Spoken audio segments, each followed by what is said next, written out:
ជំរាបសួរបងប្អូនទាំងអស់នាងខ្ញុំប៉ាណែតថ្ងៃនេះមានប្រធានបទមួយមកចែករំលែកជូនបងប្អូនស្ដីពីឧស្សាហកម្មប្រភេទវិនិយោគដែលមានលក្ខណៈសម្បត្តិគ្រប់គ្រាន់នៅអនុគណៈកម្មការវិនិយោគរាជធានីខេត្តនិងក្រុមប្រឹក្សាអភិវឌ្ឍកម្ពុជាចំពោះដើមទុន$5 លានចុះក្រោមសម្រាប់អនុគណៈកម្មការធិការ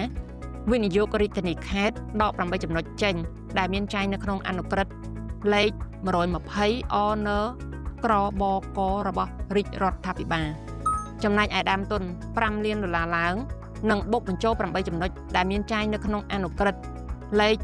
120 អនក្របករបស់រាជរដ្ឋាភិបាលត្រូវឆ្លងកាត់ក្រុមប្រឹក្សាពិបាលអភិវឌ្ឍកម្ពុជាព័ត៌មានលម្អិតបងប្អូនអញ្ជើញមកក្រុមហ៊ុន Dynamic Accounting Service ហៅកាត់ DS ឬជួយចុច like ឬ comment នៅខាងក្រោមសូមអរគុណ